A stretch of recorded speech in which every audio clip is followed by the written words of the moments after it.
तुमचं आमचं हक्काचं न्यूज चॅनल म्हणजेच विश्व विशाल न्यूज चॅनल. आजच चॅनलला लाईक करा, शेअर करा आणि सबस्क्राईब नक्की करा. या बातमीचे प्रायोजक आहेत लोन एक्सपर्ट फायनान्शियल सर्व्हिस. आम्ही घेऊन आलो आहोत आपल्यासाठी सर्व लोन कमीत कमी वेळेत, तेही अगदी कमीत कमी व्याजदरामध्ये. आमच्याकडे पुढील प्रमाणे लोन उपलब्ध आहे: personal loan, business loan, property loan, सर्व वाहन कर्ज, होम लोन, प्रोजेक्ट लोन. सर्व व्यावसायिक नोकरदारांसाठी 5 लाख ते 5 करोडपर्यंत लोन उपलब्ध. महाराष्ट्रात सर्वत्र लोनची सुविधा उपलब्ध. आम्ही देतो योग्य ग्राहकासाठी योग्य बँकेची निवड करून, तेही विना मोबदला. तर लगेच संपर्क साधा. संपर्क विशाल जगदाळे. संपर्क क्रमांक 93 25 40 32 31. नमस्कार आणि स्वागत आहे आपल्या सर्वांचं विश्व विशाल न्यूज मध्ये. विश्व विशाल न्यूजच्या माध्यमातून आपण वेगवेगळे कार्यक्रम नेहमीच पाहत असतो. आज आपण एका अशा अवलियाला भेटणार आहोत जो की समाज प्रबोधनपर कार्य त्यांनी खूप मोठ्या प्रमाणामध्ये केलेले आहे. त्यांचं नाव आहे उदय पाटील सर. हे सध्या बाबळगाव येथील जिल्हा परिषद प्राथमिक शाळेमध्ये शिक्षक म्हणून कार्यरत आहेत आणि त्यांनी हसमुखराव यांच्या माध्यमातून समाजातील विविध घटकापर्यंत पोहोचून त्यांना प्रबोधन देखील केलेलं आहे. तर आपण पाटील सरांची सुरुवातीला ओळख करून घेऊया आणि मग कार्यक्रमाला सुरुवात करूया. पाटील सर, सुरुवातीला आपण आपलं नाव सांगा आणि आपल्याला या कलेची सुरुवात म्हणजे तुम्ही कशी केली आणि याची आवड तुम्हाला कधीपासून सुरुवात झाली? धन्यवाद. अगोदर सर्वांना नमस्कार. आणि आज 5 सप्टेंबर शिक्षक दिन. महाराष्ट्रातील नव्हे भारतातील पूर्ण देशातील शिक्षक बांधवांना जे पवित्र शिक्षणाचं दान करतात अशा सर्व माझ्या तमाम शिक्षक बांधवांना शिक्षक दिनाच्या हार्दिक शुभेच्छा. हसमुख आपल्या दोघांच्याही सर्व शिक्षक बांधवांना हार्दिक शुभेच्छा. आणि गेल्या जवळजवळ 13 वर्षापासून मी आणि हसमुखराव हे दोघांच्या माध्यमातून आपण समाज प्रबोधनाचं कार्य करतो. जवळजवळ आज 800 ते 850 कार्यक्रम या समाज प्रबोधनात झाले. त्यामध्ये शाळा स्तर असतील. ठीक आहे, मग आपण दोघं पण गप्पा मारणार आहे आणि या माध्यमातून आपण आजपर्यंत ज्या ठिकाणी पोहोचलो नाही अशा प्रेक्षक वर्गापर्यंत पण आपण आज दोघं पण पोहोचणार आहे. आणि या पूर्ण सर्व घटकापर्यंत की जो लहान ते बालवृद्धापर्यंत आम्ही दोघं जण वेगवेगळ्या विषयावर समाज प्रबोधन करतो. सर, हसमुखरावांच्या मुखामधनं एकदा शिक्षक दिनाच्या शुभेच्छा द्याव्यात अशी आमची विनंती आहे तुम्हाला. नमस्कार, सगळ्यांना शिक्षक दिनाच्या हार्दिक शुभेच्छा. धन्यवाद हसमुखराव. हसमुखराव, धन्यवाद. आणि सर, हा कार्यक्रम तर तुम्ही घेत आहातच, त्याचबरोबर तुम्हाला याची आवड निर्माण झालेली आहे. तर तुम्ही याचा कोरोना काळामध्ये पण खूप छान पद्धतीने उपयोग केलेला आहे. तर त्या संदर्भात पण आम्हाला ऐकून घ्यायला आणि प्रेक्षकांना पण जाणून घ्यायला आवडेल सर. आजपर्यंत आम्ही आणि हसमुखरावने कोरोना काळातच नाही तर अनेक प्रकारचे जे राष्ट्रीय कार्यक्रम असतील, जिल्हास्तर असेल, राज्यस्तर असेल किंवा अनेक स्तरावर पूर्ण सामाजिक कार्यामध्ये पूर्ण सहभाग येणे नोंदवला आहे. कोरोनाच्या काळात आपण ज्या काही सूचना ज्या आपण सांगितलं पाळत नव्हते ते हसमुखरावने सांगितलं पाळायचे. उदाहरणार्थ हसमुखराव, तुम्ही कोरोना काळामध्ये बऱ्याच सूचना दिल्या होत्या. नक्की दिल्या होत्या. सुरक्षित अंतर ठेवा, बाहेर फिरू नका. ह्या ज्या सूचना आपण सांगितलं लोक ऐकत नव्हते, पण आमच्या हसमुखरावच्या सांगितलेल्या सूचना मात्र लोक तंतोतंत पाळायची. आणि ज्यांनी सूचना पाळल्या ते आज आपल्या सोबत आहेत. आणि ज्यांनी काही जे दुर्दैवी आहे हे जे काही आपल्यामध्ये नाही ते खूप दुर्दैवी आहे. आणि ह्या सूचना पाळणं पण अतिशय गरजेचं आहे. आणि पण आता सुद्धा कोरोनाचं म्हणजे प्रमाण जे आहे ते पूर्णपणे कमी झालेलं नाही. तर आपण हसमुखरावांच्या माध्यमातून प्रेक्षकांना आवाहन करा की आणखी पण सुरक्षित अंतर ठेवा किंवा कोरोनाचे जे नियम आहेत ते पाळले गेले पाहिजेत असं आम्हाला वाटतं. तर हसमुखरावांच्या मुखातून ते ऐकायला आम्हाला नक्कीच आवडेल सर. नक्की. कोरोनाच नाही तर देशापुढे किंवा आपल्यापुढे येणाऱ्या प्रत्येक संकटाचा आपण सामना केला पाहिजे. आणि वरिष्ठ कार्यालयाकडून ज्या सूचना येतील त्याचं सर्वांनी पालन करायला पाहिजे. अगदी बरोबर आहे. आपण फक्त स्वतःचा जीव वाचवण्यासाठी आणि इतरांना मदत करण्यासाठी ज्या काही वरिष्ठ स्तरावर आपल्याला सूचना येतात त्या सूचना आपण तंतोतंत पालन केलंच पाहिजे. निश्चितपणे आपण त्यांना या सूचना पालन केलं तर त्यांनाही आपण सहकार्य होतं आणि आपणही सुरक्षित राहतो. बरोबर आहे सर. सर आजपर्यंत आपण हे कार्यक्रम महाराष्ट्रभर राबवलेले आहेत. तर याच्यामध्ये कुठं कुठं तुम्ही हे कार्यक्रम घेतलेले आहेत आणि कुठल्या कुठल्या स्तरापर्यंत आपण आजपर्यंत पोहोचलेला आहात? हसमुखराव आणि आम्ही महाराष्ट्रभर पूर्ण फिरलो. बरं. बीड आहे, शेजारचं लातूर, उस्मानाबाद, पुणे, रत्नागिरी. तर आम्ही दोघं हसमुखराव बरोबर ना 15 दिवस तिकडे होतो मुक्कामी. 15 दिवस आम्ही रत्नागिरीला मुक्कामी होतो. त्या ठिकाणी दररोज एका दिवसामध्ये कमीत कमी 3 कार्यक्रम आम्ही केले.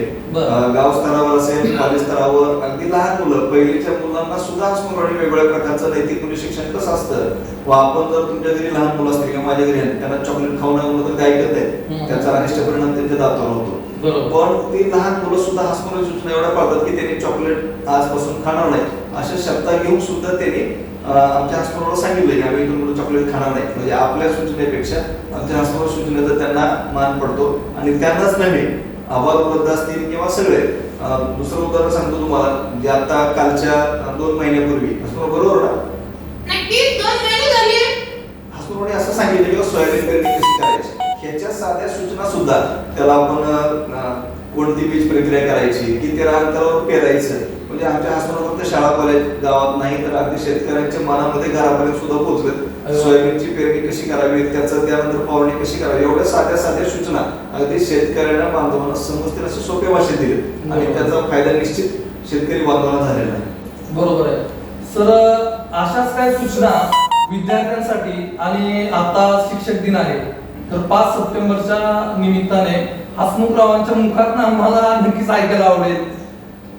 काय हसमुखराव, काय म्हणाल, काय सांगाल? सगळ्यांसाठी अगोदर सूचना नाही, मी विनंती करेन, कारण सूचना म्हटल्यानंतर ते कळलं जात नाही, विनंती ऐकतात. बरोबर आहे हसमुखराव, आपण विनंती वाचा सूचना करूया.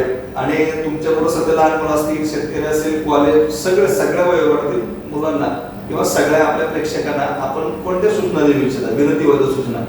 नक्की सगळ्यांचं आरोग्य चांगलं राहावं, नियमित व्यायाम करावा, योग्य आहार घ्यावा आणि कॉलेजमधील मुलांनी मस्ती करायची पण शिस्तीत करायची. अगदी बरोबर. म्हणजे कॉलेजच्या मुलांना सुद्धा मस्ती करायला आवडतं, पण ती मस्ती सुद्धा शिस्तीत असायला पाहिजे. आपण आपल्या बरोबर जी शिकणारी मुली आहेत त्या सुद्धा आपल्या भगिनी आहेत, या पद्धतीने आपण त्यांच्याशी वर्तन करायला पाहिजे की जेणेकरून आपला इतर आपल्या वर्गातील असतील किंवा गावातील असतील त्या मुलींना आपला आधार वाटला पाहिजे, असं आपलं वर्तन असायला पाहिजे. असं बरोबर ना? हे 100% खरं आहे. माझ्याकडे कोणी संशय करणार नाही आणि मला मदत मागण्याच्या लायकीचं मी असेल. अगदी बरोबर. हसमुखराव म्हणजे तुम्ही वाईट नजरेनं पाहत नाही अजिबात नाही आणि कधीही नाही ना. आणि बाकीच्या मुलांना पण तुम्ही हेच सांगाल, सूचना कराल, विनंती वजा सूचना कराल. नक्की, कारण आपण दररोज प्रार्थना म्हणतो, प्रतिज्ञा म्हणतो, त्यामध्ये पहिलं वाक्य आहे, भारत माझा देश आहे, सारे भारतीय माझे बांधव आहेत, म्हणजेच आपण त्याचं पालन करायला हवं. एकदम बरोबर आहे. आणि ह्याचं जर पालन केलं तर निश्चित जे काही आज दुर्घटना घडतात त्या निश्चितपणे घडणार नाहीत. कारण त्याला समोरच्या मुलीमध्ये आपली बहीण दिसायला पाहिजे Yes. आणि तिचं संरक्षण कसं करायचं ह्याची ही भूमिका, त्याची भावना जागृत झाली पाहिजे. आणि हे जागृत करण्याचं काम आमच्या हसमुखराव प्रत्येक कॉलेज स्तरावर करतात. माझा खास अनुभव आहे की ज्या ठिकाणी आमच्या हसमुखराव जातात त्या ठिकाणी त्यांनी जेवढ्या सूचना केल्या त्या ठिकाणी किंवा त्यांच्या सूचनेचा मान सगळे ठेवतात, कुणी अपमान करत नाही. आणि ज्या ठिकाणी हसमुखराव त्या ठिकाणचे किंवा ते विद्यार्थी त्यांच्या भविष्यामध्ये त्यांच्या हातून कोणताही अनुचित प्रकार घडणार नाही आम्ही असं आश्वासन सगळ्यांना देतो आणि तसं झालेलं आहे असं. होय हसमुखराव, बरोबर आहे का? 100% खात्री ना. खात्रीनं? मग मी विश्वासाने सांगतो, जे माझं ऐकतात त्याचं नुकसान कधीच होणार नाही, भविष्यात ते आदर्श नागरिकच घडणार. वा वा वा, खूप छान. तर अशाच पद्धतीने आपण हसमुखरावांबरोबर चर्चा करतच आहोत. तर हसमुखरावांबरोबर सर आम्ही हसमुखरावांना हा प्रश्न विचारू इच्छितो की सध्या स्वच्छ भारत अभियान सुरू आहे, तर या माध्यमातून पण आपण काही सूचना केलेल्या आहेत का किंवा विनंती केलेली आहे का हसमुखरावांच्या शब्दामध्ये? त्याचबरोबर तुम्ही म्हणताय की समाज प्रबोधन पण कार्य करत आहात, तर शैक्षणिक कार्य तर तुम्ही करत आहात कारण तुम्ही शैक्षणिक क्षेत्रामध्ये कार्यरत आहात, तर त्याबरोबर आणखी सामाजिक कार्य काय केलेलं आहे? आता पाहायला गेलं तर आपला उस्मानाबाद जिल्हा हा सगळ्यात जास्त आत्महत्याग्रस्त जिल्हा म्हणून ओळखला जातो. त्याचबरोबर यवतमाळ सारखा जिल्हा असेल आत्महत्याग्रस्त जिल्हा म्हणून ओळखला जातो. तर यासाठी म्हणजे शेतकऱ्यांना पण काही याच्यातनं सूचना असतील किंवा यातनं काही फायदा झालेला आहे का? नक्की फायदा झालेला आहे आपला. हसमुखराव, काय काय फायदा झाला सांगा बरं. मला वाटतं आम्ही जिल्हा स्तरावर जवळजवळ 200 शेतकरी आत्महत्या रोखण्यासाठी कार्यक्रम केले बर. आणि जाहीर आम्ही आवाहन केलं होतं की जे आमचा कार्यक्रम ऐकतील ते कधीही भविष्यात आत्महत्येचा विचार करणार नाहीत. ते बरोबर आहे, कारण ह्याचा जीवंत अनुभव सांगतो. आपल्या शेजारचं जिल्हा बीड की त्या ठिकाणी सुद्धा महिला किंवा बऱ्याच शेतकऱ्यांचा आत्महत्यादृष्टी लावून बीडला सुद्धा ओळखलं जातं. बरोबर. तर त्या जिल्ह्यामध्ये आमच्या हसमोरला आदरणीय एमडी साहेब त्या जिल्ह्याचे कलेक्टर होते, आर टी देशमुख आमदार साहेब होते आणि पवार मॅडम तिथल्या एसटी होत्या. तर जवळजवळ 200 विधवा महिलांना त्या ठिकाणी ओरड होतं. वातावरण असं विचित्र होतं की त्या ठिकाणी असं कंठ दाबून येणं किंवा काही महिला रडायच्या किंवा आम्ही विधवा महिला एकत्र आलो आणि त्या महिलांना आपण आपल्या आयुष्यामध्ये कोणकोणत्या घटना घडतात आणि त्यांना मोटिवेट करण्यासाठी, त्यांना प्रेरणा देण्यासाठी आमच्या हसमुखरावकडे आव्हान होतं. हसमुखरावने आमच्या अर्धा तास त्यांचं एवढं मनोरंजन करून त्यांना अशी जाणीव करून दिली की तुम्ही तुमच्यावरचं दुःखाचं ओझं बिलकुल नाही. आणि त्या महिला अक्षरशः हसत घरी गेल्या आणि त्यांच्या डोक्यावरचं ओझं कमी करण्याचं काम तुम्ही करू शकत नाही किंवा मी करू शकत नाही, पण आमच्या हसमुखरावने त्यांचं आयुष्य किती मोलाचं आहे आणि तुम्ही थांबू नका, थांबला तो संपला आणि भविष्य तुमचं उज्ज्वल आहे. आणि त्यांना एवढी भावना त्यांच्यामध्ये झाली की मी हे माझं संकट माझ्या पुढे खूप कमी आहे, माझं आयुष्य कसं जगायचं याची दिशा हसमुखराव दिली. आणि कलेक्टरने आमच्या हसमुखरावने आव्हान दिलं की जे माझा कार्यक्रम पाहतील आत्महत्या असो किंवा अभ्यासाचा असो ते निश्चितपणे भविष्यात त्यांच्या हातून कोणतीही दुर्घटना घडणार नाही की त्याचा विचार सुद्धा करणार नाही, असं मोकळं आव्हान देणार आहे. ओपन चॅलेंज आपण त्याला म्हणतो की फक्त हसमुखराव देऊ शकतात, मी पण ते देऊ शकत नाही. आणि त्यांच्यामुळं खूप अनेक सामाजिक कार्य सुद्धा आमच्या हातून घडत आहे. होय हसमुखराव, तुमचे बंधू म्हणतायत ते खरंय का? अगदी खरं आहे. आणि एवढंच नाही, हा. कॉलेज स्तरावर जे आता 18 ते 25 वर्षाची मुलं आहेत ते अनेक वेळा व्यसनाच्या आहारी जातात. आणि तो पण मुद्दा आहे की जी कॉलेज स्तरावर 18 ते 25 आपण जे स्लीप इयर म्हणतो, घसरण्याचं वय असतं त्यांचं, की त्या वयोगटातील मुलांना सारखं टॉर्चर करत असतं की तुम्ही असं करू नका, व्यसन करू नका. आता सध्या गणेशोत्सव असेल किंवा शिवजयंती उत्सव असतो, त्या ठिकाणी पण हसमुखराव कार्यक्रमाला जातात, सोबत मला येऊन जातात आणि मग त्या ठिकाणी हसमुखराव चक्क सांगतात की जे मावा, सुपारी, गुटखा, दारू जे व्यसने आहेत त्यांनी छत्रपती शिवाजी महाराजांच्या स्टेजच्या जवळ सुद्धा करायचं नाही आणि ज्यांना नैतिकता आहे त्यांनीच फक्त महाराजांच्या जवळ थांबायचं. मग एवढा अपमान ते तरुण सहन करू शकत नाही आणि त्यांना तर छत्रपतीचा आश्रय लागतोच. आणि म्हणून ते त्या दिवशी काही कार्यक्रम होतात ते पुढे येऊन स्टेजवर शपथ घेतात की आम्ही आजपासून व्यसन सोडलं आणि जे निर्व्यसन आहेत ते कायमस्वरूपी निर्व्यसनिक राहण्यासाठी सुद्धा म्हणजे अशा वेगवेगळ्या शाळेमध्ये सुद्धा हसमुखराव मारतात की त्यांना ते कळतात किंवा आपण बोलू शकत नाही, समोरच्यावर आपण सांगू शकत तू दारू पीत जाऊ नको तुझ्यावर, पण हे सुद्धा वेगळ्या भाषेतून त्याला समजेल अशा भाषेतून हसमुखराव सांगतात आणि त्यांना ते पटतं. अनेक कार्यक्रमामध्ये तरुणांचा शपथविधी हसमुखराव स्वतः त्या ठिकाणी घेतात. एकदा हसमुखराव आपल्या विश्व विशाल न्यूज साठी हा शपथविधी झालाच पाहिजे. नक्की होईल. जे काही तरुण आहेत, व्यसनी आहेत किंवा ज्यांना व्यसन लागण्याच्या मार्गावर आहेत, असं कुणी नसतं हसमुखराव, आपण ते काही सांगू शकत नाही व्यसन लागेल किंवा व्यसनाच्या मार्गावर आहे तसं कुणीही नसतं. आपण हा संदेश सगळ्या तरुणासाठी देऊया, नक्की देऊया. मग जे काही तरुण वर्ग आहेत ते माझ्यासारखे निरोगी चांगले राहतील यासाठी तुम्ही कोणत्याही व्यसनाच्या आहारी जाऊ नका. अगदी बरोबर आहे. अगदी बरोबर आहे सर. सर मला एक विचारायचं आहे, हसमुखराव एवढे तरुण आहेत, तडफदार आहेत, यांच्या चेहऱ्यावर एवढं तेज आहे, तर हसमुखरावांच्या चेहऱ्यावर तेज आहे किंवा एवढे तरुण तडफदार दिसतात आणि याच्या मागचं पाठीमागचं कारण काय आहे बुवा? नक्की. आणि हसमुखराव तरुण, तेजस्वी आणि नेहमी हास्य दिसतात. हा, या दोघांचं एक घोषवाक्य आहे, हसा खेळा शिस्त पाळा आणि लहान थोर साऱ्यांसाठी, हसा उत्तम आरोग्यासाठी. म्हणजे जर आपण लहान थोर सगळ्यांसाठी आणि जर आपण स्वतः हसत राहिलो आणि इतरांना हसवत राहिलो तर निश्चितपणे आपल्या चेहऱ्यावर किंवा आपलं जी विचार करण्याची वृत्ती आहे ती नेहमी आनंददायी राहते आणि आपल्या मनातील आनंद, शरीराचं निरोगी हे तुमच्या चेहऱ्यावर निश्चितपणे दिसतं. आणि तसं आपण इतरांना सुद्धा सांगूया. हसमुखराव नक्की सांगूया, लहान थोर साऱ्यांसाठी, हसा उत्तम आरोग्यासाठी. वा वा वा, खूप छान. सर मला आणखी एक विचारायचं आहे की हसमुखरावांचा दिनचर्या कसा असतो, म्हणजे हसमुखराव सकाळी किती वाजता उठतात, त्यांचा त्यांचा व्यायाम कसा असतो, त्यांची खाण्यापिण्याची वेळ कशी असते, म्हणजे त्या पद्धतीने विद्यार्थी असतील किंवा तरुण वर्ग असेल किंवा सगळ्यांसाठीच तो उपयोगी पडेल. तर हा नियम हसमुखरावांनी कसा लावून घेतलेला आहे आणि त्याच्यामुळे त्यांची तब्येत आज आपल्याला एवढी उत्तम दिसत आहे. नक्की मी तुम्ही हे ऐकले का 24/7 म्हणजे 7 दिवसाचे 24 तास मी कधीही तयार असतो. मला फक्त हात द्या, मी तयार आहे. बरोबर आहे. हसमुखराव कधीही फक्त मला वेळ काढावा लागतो आणि कधीही तयार असतात. आम्ही पुढे स्टेज सांगितलं पुढे आणि कोणत्याही कार्यक्रमाला आम्ही दोघेही आवर्जून त्या ठिकाणी जातो. तुम्ही विनंती करा, तुमच्या विनंतीला निश्चितपणे आम्ही मान देतो. बरोबर आहे सर. सर मला आणखी एक प्रश्न हसमुखरावांना विचारायचा आहे सर. आता काय झालेलं आहे, आपण शिक्षक आहात, तुम्ही स्वतः शिक्षक आहात, उदय पाटील सर जी स्वतः शिक्षक आहेत आणि मला हसमुखरावांना असा प्रश्न विचारायचा आहे की सर आता सध्या शैक्षणिक वातावरण जे आहे ते म्हणजे जे पालक लोक जे आहेत ते खूप विद्यार्थ्यांवरती दडपण लादत आहेत असं वाटतं का आपल्याला, आणि पालकांनी पण जरा विद्यार्थ्यांकडे कमी प्रमाणामध्ये म्हणजे लक्ष जे आहे ते लक्ष दिलं पाहिजे, ही गोष्ट खरी आहे, पण जरा असं अति होते असं वाटत नाही का की बाबा सारखंच त्याला टॉर्चर करणे, सारखाच अभ्यासाला बस, ट्युशनला जा किंवा ह्या गोष्टी ज्या आहेत, तर ह्या संदर्भामध्ये हसमुखराव आम्हाला काय सांगतील सर? नक्की विद्यार्थ्यांनी तर अभ्यास करायलाच हवा. बरोबर आहे. अगदी बरोबर, विद्यार्थ्यांनी अभ्यास करायलाच पाहिजे. पण केलंच हसमुखराव त्यांनी अभ्यास करण्याची पद्धत फक्त त्यांना सांगितली व ते विद्यार्थ्यांना तणावमुक्त शिक्षण पाहिजे. हा हा हा. अगदी बरोबर. त्यांना कोणताही तणाव येऊ देऊ नका.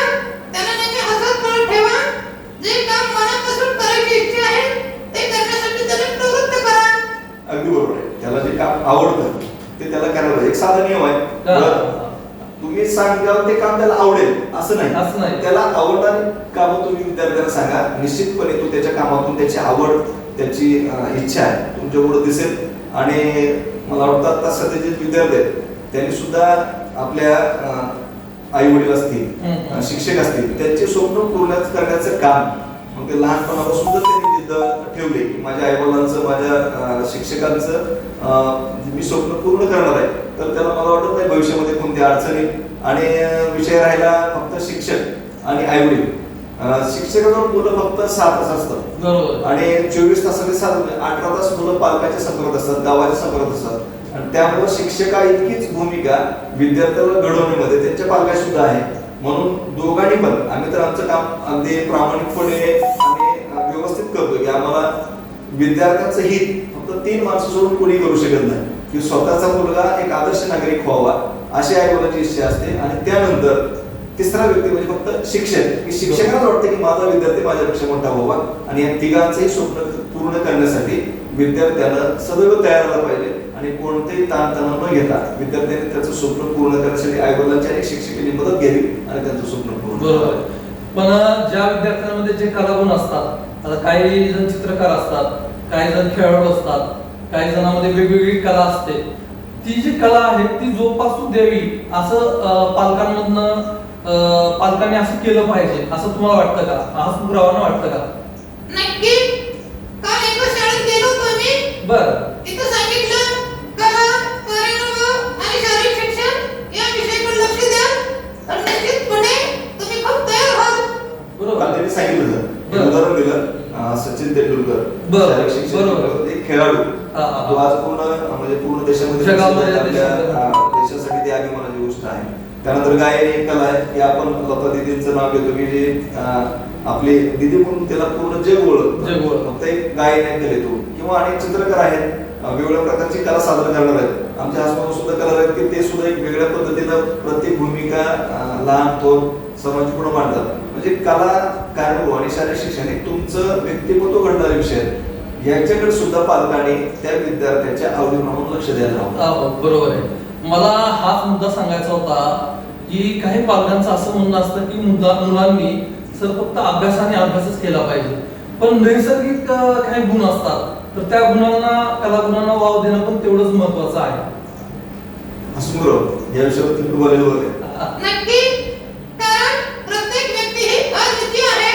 म्हणजे त्याला आपण युनिक म्हणतो. मी तुमच्यासारखा नाही किंवा तुम्ही माझ्यासारखे नाही.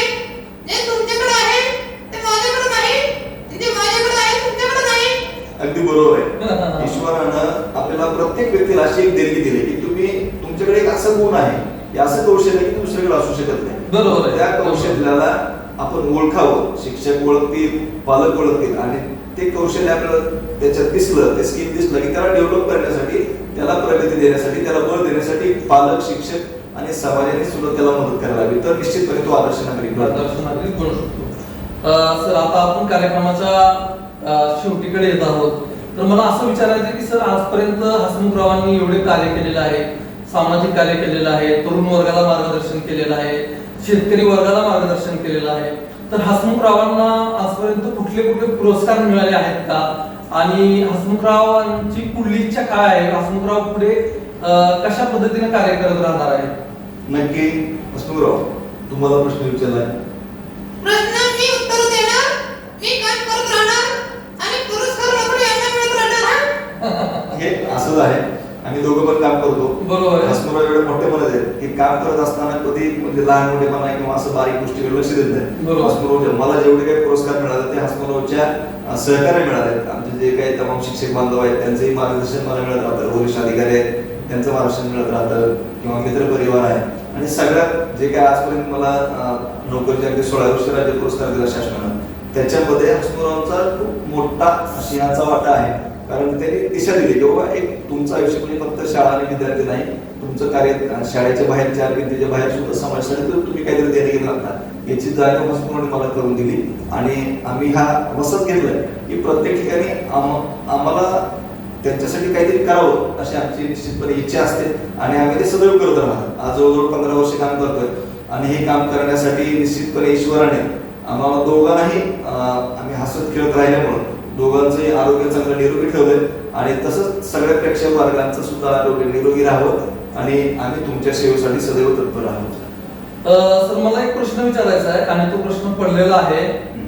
हसमुखराव तर तरुण तडफदार आहेतच, पण हसमुखरावांच्या सगळ्या सवयी तुम्ही आत्मसात केल्यामुळे तुम्ही पण तरुण दिसत आहात. सरांचं वय खरं तर सांगू नये, पण सरांचं वय 47 वर्ष चालू आहे, पण सर तुमचं वय 47 वर्ष वाटत नाही. तर याच्या मागचं रहस्य काय आहे? दोघांचेही सेम, दोघेही निरोगी आणि इतर हसवतो आणि आम्ही हसत राहतो. अगदी बरोबर आहे. आम्ही सांगितलं की आम्ही दुसऱ्याच्या बद्दल किंवा नेहमी आमचा निगेटिव्ह ऍटिट्यूड आहे, नकार आमच्याकडे अजिबात बिलकुल नाही. आणि जे काही लोक आमच्याबद्दल बोलतात एक सिक्युरिटी सर्कल आहे आमच्याबरोबर. आमच्यापर्यंत काय घ्यायचं आणि बाहेरच्या बाहेर काय सोडायचं त्याचा आम्ही खूप विचार करतो. चांगल्या गोष्टी फक्त आम्ही आत्मसात करतो, वाईट गोष्टीकडे जी काय आपली एनर्जी वेस्ट होते ती आम्ही बिलकुल होऊ देत नाही. आणि हसमुखरावची दिनचर्या आणि समाजाचं माझ्याकडे लक्ष खूप कमी आहे. पण हसमुखरावचं एवढं बारीक लक्ष माझ्याकडे असतं की थोडाही चुकलो त्याची जाणीव करून देतात. आणि म्हणून दोघंही आम्ही असे निरोगी आणि सदैव हसत इतरांना हसवत असल्यामुळे आणि आम्हाला माहित आहे की आपलं आयुष्य दुसऱ्यांना हसवण्यामुळे वाढतं आणि दुःख केल्यामुळे आपलं आयुष्य कमी होतं. म्हणून आमचा प्रयत्न असा राहील, आमचं तर आयुष्य निश्चितपणे वाढतंय पण आमच्या प्रेक्षकांचं सुद्धा आयुष्य आमच्या हसण्यानं हसवण्यानं त्यांचंही वाढलं पाहिजे आणि त्यांनाही आमच्या निरोगी आयुष्यासाठी दीर्घ आयुष्यासाठी आमच्याही शुभेच्छा आहेत. बरोबर आहे सर. सर याच्या पुढे आपला काय प्रयत्न असणार आहे? याच्या पुढे हसमुखरावांच्या माध्यमातून आपण काय काय कार्य करत राहणार आहात या संदर्भात सांगा आणि आपण कार्यक्रमाची सांगता करूया. हसमुखराव, मी आणि आमचे सहकारी उदय पाटील सर गावोगावी खूप मोठ्या शहरामध्ये सगळे पुढे जाण्याची आम्हाला संधी मिळाली. आणि प्रत्येक ज्या ठिकाणी आम्ही पोहोचलोय त्या ठिकाणी तर आम्हाला ओळखतातच. पूर्ण महाराष्ट्रभर आम्हाला फिरण्याची संधी मिळाली. किंवा जे काही मीडिया असतील किंवा तुमच्यासारखे जे काही तुमचं सर्कल आहे मित्रपरिवार, तसं ही कला प्रत्येक आता बऱ्याच ठिकाणी मी पाहतो की जे कळसूत्री भावले आहेत ते ठराविक लोकांनाच कला पाहायला मिळते. त्यासारखे हसमुखराव की जे प्रत्येक जणांपर्यंत पोहोचू शकत नाही, पण आम्हाला खालच्या एकदम गाव पातळीपासून शहर पातळीपर्यंत सगळ्यापर्यंत जाण्याची संधी मिळाली. आणि ही जी कला आहे की जे गावातील ग्रामीण भागातील लोक पैसे देऊन बघू शकत नाहीत किंवा तिथं जाऊ शकत नाहीत त्यांना सुद्धा ही संधी उपलब्ध व्हावी म्हणून आम्ही खेड्यातून शहराकडे सगळीकडे जाण्यासाठी आम्ही निश्चितपणे आतुर आहोत आणि आम्ही तुमच्या संधीची वाट पाहतो. सर यासाठी आपल्या हसमुखरावांकडनं तुमचा कॉन्टॅक्ट नंबर मात्र निश्चितच प्रेक्षकांना द्या सर तुम्ही. चालेल हसमुखराव, आपल्या दोघांचे नंबर सांगा. अगोदर तुमचा सांगा नंतर माझा सांगा. ठीक आहे, माझा घ्या. 94 0 49 95 पर्यंतचा आहे. आणि आणि तुमचा- मला सांगतो 94 23 53 65 96. दोघांचे पण कुणी करा, मी उचलत नाही कधी हा. मला दोघांचे पण उचला लागतात. बरं त्यामुळे मी तुम्हाला निश्चितपणे तुमच्या प्रतिसादाला साथ देईल. धन्यवाद. ओके. तर हे होते उदय पाटील सर, जे की हसमुखरावांच्या माध्यमातून सामाजिक आणि शैक्षणिक कार्यामध्ये अग्रेसर आहेत. त्यांनी सामाजिक असेल, शैक्षणिक कार्य असेल, शेतकऱ्यांच्या आत्महत्या असेल किंवा स्वच्छ भारत अभियान असेल, अशा वेगवेगळ्या माध्यमातून समाज प्रबोधन केलेलं आहे. आणि आपल्यालाही असेच कार्यक्रम जर अरेंज करायचे असतील तर हसमुखरावांनी जो कॉन्टॅक्ट नंबर सांगितलेला आहे त्या कॉन्टॅक्ट नंबरवरती आपण संपर्क साधावा आणि आपल्यापर्यंत ते नक्की पोहोचतील. सर, आपण आमच्या स्टुडिओमध्ये आलात त्याबद्दल आपल्या मनापासून आभारी आहोत आणि धन्यवाद. आणि आपल्या पुढील कार्यासाठी आपल्याला मनापासून शुभेच्छा सर, विश्वविशाल न्यूजच्या संपूर्ण टीमकडनं. धन्यवाद. थँक्यू. थँक्यू हसमुखराव. थँक्यू. तुमचं आमचं हक्काचं न्यूज चॅनल म्हणजेच विश्वविशाल न्यूज चॅनल. आजच चॅनलला लाईक करा, शेअर करा आणि सबस्क्राईब नक्की करा. या बातमीचे प्रायोजक आहेत लोन एक्सपर्ट फायनान्शियल सर्व्हिस. आम्ही घेऊन आलो आहोत आपल्यासाठी सर्व लोन कमीत कमी वेळेत, तेही अगदी कमीत कमी व्याजदरामध्ये. आमच्याकडे पुढील प्रमाणे लोन उपलब्ध आहे: personal loan, business loan, property loan, सर्व वाहन कर्ज, होम लोन, प्रोजेक्ट लोन, सर्व व्यावसायिक नोकरदारांसाठी 5 लाख ते 5 करोडपर्यंत लोन उपलब्ध. महाराष्ट्रात सर्वत्र लोनची सुविधा उपलब्ध. आम्ही देतो योग्य ग्राहकासाठी योग्य बँकेची निवड करून, तेही विना मोबदला. तर लगेच संपर्क साधा. संपर्क विशाल जगदाळे. संपर्क क्रमांक 93 25 40 32 31.